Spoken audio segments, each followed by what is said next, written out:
Donc le cours d'aujourd'hui, ça va être toujours les quadrilatères et cette fois, on va voir les constructions. C'est-à-dire que comme on a vu toutes les propriétés qui concernent ces quadrilatères, on va se servir de ces propriétés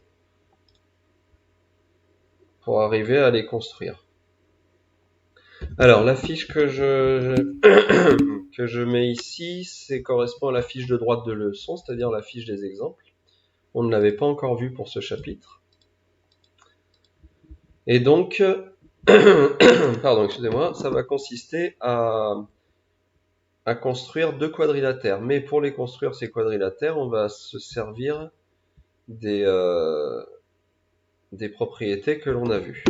Alors, zoomer, mais pas trop, parce qu'en fait, je vais me servir du cadre blanc en entier pour faire la construction. Alors, on est d'accord, je suis sur l'ordinateur, les constructions, je vais les faire à main levée. Ce qu'il faut bien vous suiviez, c'est les explications, c'est-à-dire ce qui me permet de faire ces constructions. Donc, alors les angles alternes. Alors les angles alternes internes, c'était vraiment une partie qui était un petit peu à part. Donc Titouan, on va surtout là s'occuper des quadrilatères. Alors vous voyez que sur les exemples, là j'ai mis un exemple où on va nous demander de construire un rectangle et un où on va nous demander de construire un losange. Il faut savoir que les constructions de quadrilatères sont compliquées. C'est parmi les choses les plus compliquées que l'on voit cette année. On avait vu, nous, les constructions de triangles. Les constructions de triangles, c'était simple parce que on avait les trois sommets, on pouvait les mettre dans le sens un petit peu que l'on voulait. Là, le problème des quadrilatères, c'est comme il y a 4 lettres, quand on vous donne les longueurs, regardez les longueurs là qu'on vous donne, la longueur AB, la longueur AC, avant de se lancer tout de suite dans la construction, il faut d'abord repérer si ces longueurs, elles correspondent plutôt aux côtés ou plutôt aux diagonales. C'est ça la difficulté pour les quadrilatères, c'est que quand on nous donne une longueur, ça peut être un côté et ça peut aussi être une diagonale. Alors, la solution est très simple, écoutez bien. Moi, pour chaque quadrilatère que l'on me demande de construire, je fais d'abord une figure en petit à main levée. Sur cette figure, je vais venir mettre les lettres A, B, C, D et ça me permettra automatiquement de voir si ce AB c'est un côté ou une diagonale, si ce AC c'est un côté ou une diagonale. Donc là, on me dit je dois faire un rectangle ABCD. Donc là, vous voyez, dans le coin, je mets une figure qui ressemble à peu près à un rectangle. Voilà. Alors, les lettres doivent faire le tour de la figure. Comme ceci. C'est-à-dire que quand je lis les lettres en faisant le tour. Alors ça peut être le tour dans le sens des aiguilles d'une montre ou dans le sens inverse. Là, quand je fais le tour de la figure, ça fait A, B, C, D. Donc là, mes lettres, je les ai bien placées. Mais il y a l'avantage maintenant d'avoir placé ces lettres-là, c'est qu'on voit à quoi correspondent le AB. AB égale 4 cm, je m'aperçois, c'est un côté. Et AC égale 8 cm, regardez, ce AC, c'est donc une diagonale. Voilà.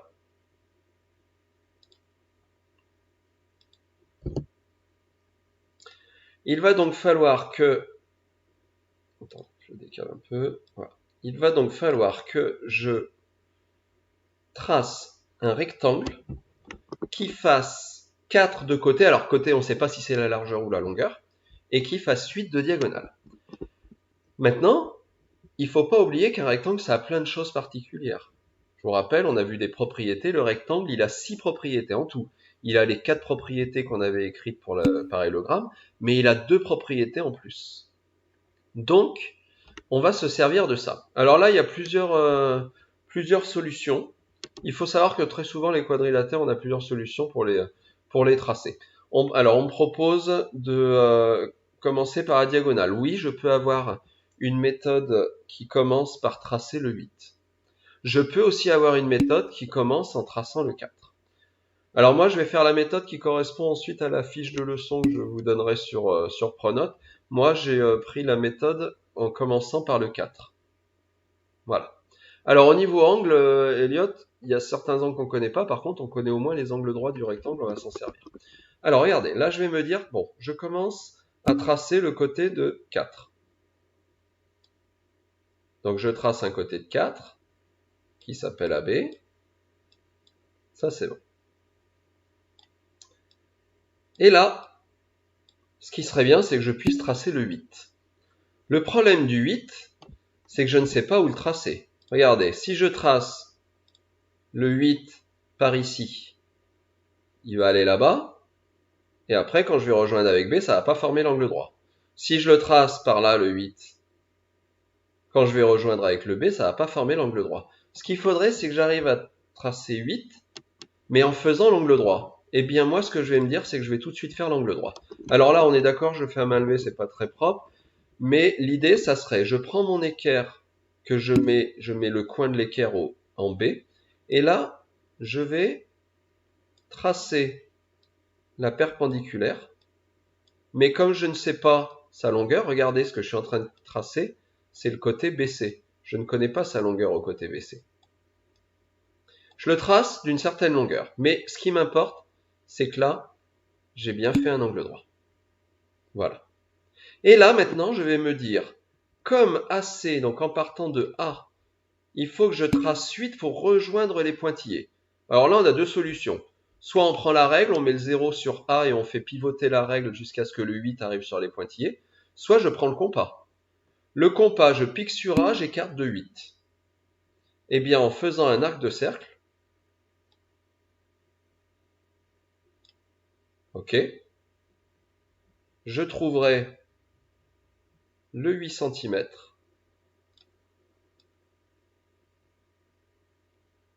parce que je l'aurais pris au compas.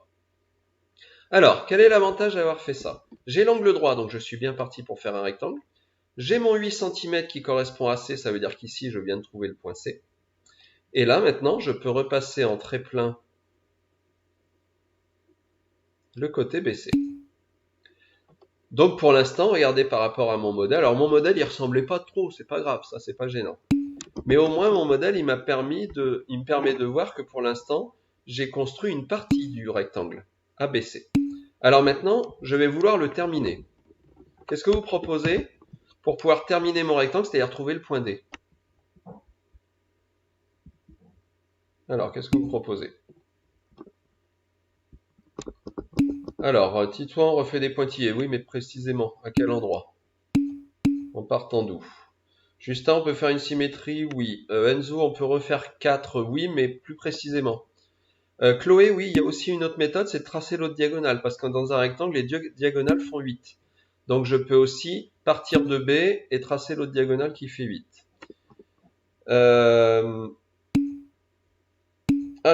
Oui, Théa, on peut faire une parallèle. Je peux par exemple me dire, tiens, par rapport au côté AB, en face, je vais faire la parallèle.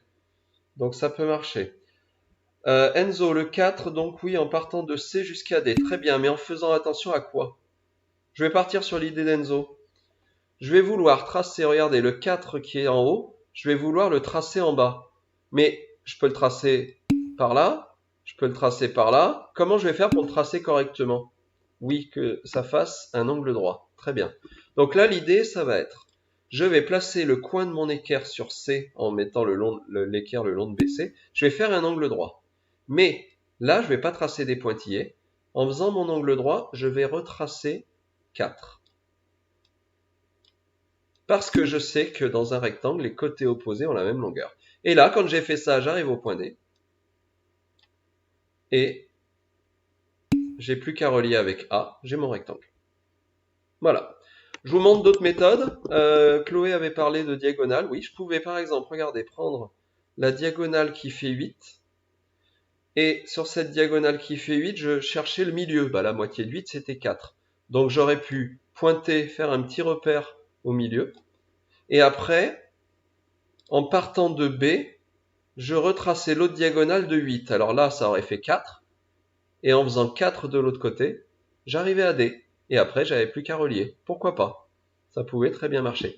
Ce qu'il faut, c'est connaître les propriétés du rectangle et les utiliser. Là, qu'est-ce que j'ai utilisé comme propriété? Les angles droits et les côtés opposés de même longueur. Avec la méthode de la diagonale, j'aurais utilisé la propriété des diagonales qui font la même longueur et qui ont le même milieu. voyez qu'en connaissant les propriétés, ça me donne des idées pour faire la construction. Voilà. Donc je reprends la construction en entier. J'ai décidé de tracer le côté de 4 en premier qu'on me donnait dans l'énoncé. Ensuite, je me suis dit, comme le côté d'après forme un angle droit, je prends mon équerre, je fais une perpendiculaire d'une certaine longueur. Ensuite, je me suis dit, sur cette perpendiculaire, il va y avoir quelque part le point C. Mais moi, je sais que la longueur AC fait 8, donc je pique sur A. Je prends 8 d'écartement, je fais un arc de cercle qui rejoint les pointillés, et donc en traçant ici, ça me donne la diagonale AC qui fait 8. Ensuite, je ne l'ai pas marqué, j'ai repris l'équerre pour refaire un autre angle droit ici. Et avec cet angle droit, j'ai tracé le côté CD, je savais qu'il allait faire 4. Et après, j'ai eu plus qu'à relier avec DA. Voilà. On regarde le deuxième exemple. Le deuxième exemple me demande de construire un losange. On me donne deux longueurs, pareil. Pour bien me repérer, je vais faire une figure à main levée pour voir à quel endroit sont ces longueurs. Quand vous ferez des exercices là que je vous donnerai pour jeudi, il est possible qu'il y ait des indications d'angle. Dans ce cas-là, vous utiliserez votre rapporteur. Alors, je fais un losange. Donc, je dessine quelque chose qui ressemble à un losange. Voilà. Et moi, ce qui va m'importer, c'est de mettre les lettres. Alors, E, F, G, H. Regardez, j'ai bien mis les lettres dans le bon ordre, c'est-à-dire quand je fais le tour de la figure, le losange s'appelle E, F, G, H. Enzo, pourquoi il y a marqué LG alors que le losange s'appelle... Non. E, F, G, H, hein, c'est bon. Ça s'appelle bien E, F, G, H. Ok, ah, c'est quand je l'avais... au moment d'écrire le G, il est possible qu'il y ait un L qui se soit affiché. Alors maintenant, je vais regarder les longueurs qu'on m'a données. EG égale 9. Ah tiens, EG, on s'aperçoit que c'est une diagonale. Ensuite, FH égale 6. Ah bah finalement, FH, c'est l'autre diagonale. Donc, la consigne me demande de tracer un losange connaissant la longueur de ces deux diagonales.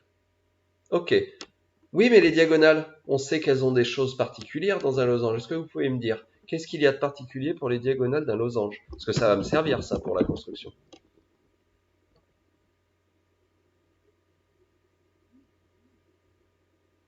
Allez. Tite-toi, on trace d'abord les diagonales perpendiculaires. D'accord. Donc déjà, les diagonales sont perpendiculaires. Je peux le rajouter, pourquoi pas, sur ma figure. Je sais qu'ici, il y aura un angle droit. Ensuite, il y a une autre particularité. Oui, Enzo, bonne idée. Ça serait bien que je trace par exemple la diagonale FH et que je trouve le milieu. Oui, parce que les diagonales ont le même milieu. Attention Raphaël, non, les diagonales ne sont pas de même longueur. Regarde, la diagonale FH et la diagonale EG n'ont pas la même longueur. Par contre, elles ont le même milieu.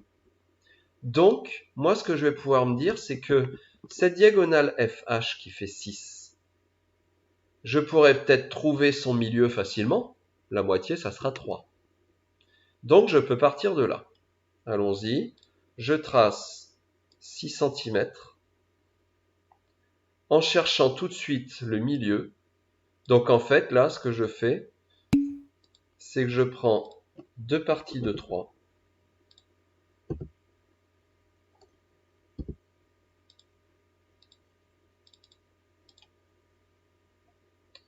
Hop, voilà. Je trace 6 en prenant deux parties de 3. Ici, j'ai H. Et ici, j'ai F. L'avantage aussi d'avoir fait une figure à main levée, c'est que ça me permet de bien mettre les lettres au bon endroit.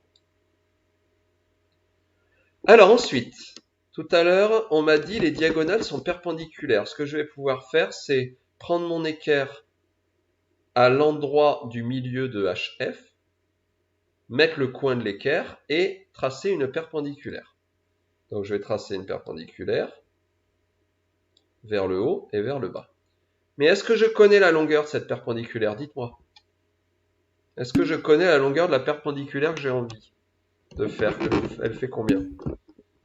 Alors Enzo 9, oui, 9, mais encore mieux. Qu'est-ce que je vais vraiment tracer, moi? Je vais tracer 9 en tout, mais en réalité, je vais tracer quoi?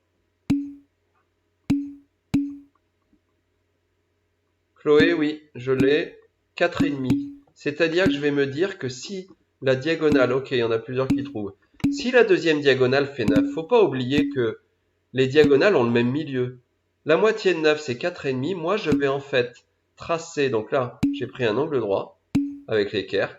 Et là, je sais que je dois tracer 4,5 ici et 4,5 ici. Donc là, 4,5, 4,5. Voilà. Alors maintenant, ça c'est censé être la deuxième diagonale, mais alors ça veut dire que en haut, je suis arrivé à E, et en bas, je suis arrivé à G. Et bien là, j'ai bien respecté les deux longueurs qu'on me demandait. EG fait bien 9 en deux parties de 4,5. FH fait bien 6 en deux parties de 3. Et bien pour avoir mon losange, j'ai plus qu'à relier mes quatre sommets. Et comme j'ai bien fait attention que mes diagonales soient perpendiculaires et qu'elles aient le même milieu, ça me donne bien un losange. Voilà. Alors attention, toutes les constructions sont pas forcément simples. Celle-ci, alors la deuxième était pas trop compliquée. La première, déjà, fallait faire un peu plus attention. Ce qu'il faut impérativement, c'est que vous pensiez bien à faire une figure à main levée avant en plaçant les lettres pour bien repérer les informations. Ok? Dans les exercices que vous aurez, il y aura des informations de longueur, parfois des informations d'angle. En faisant la figure à main levée, vous verrez très bien à quel endroit sont les angles. Ok? Ces exercices, je vous les mettrai en début d'après-midi. On est bien d'accord, je veux éventuellement que vous fassiez une figure à main levée pour vous aider, mais après les exercices, quand vous allez me les rendre, je veux vraiment la construction faite correctement. Et ce que j'aimerais aussi, ça serait bien, c'est que si à un moment donné vous avez utilisé le compas, peut-être laisser les arcs de cercle. Comme ça me permet de voir comment vous avez fait ces constructions.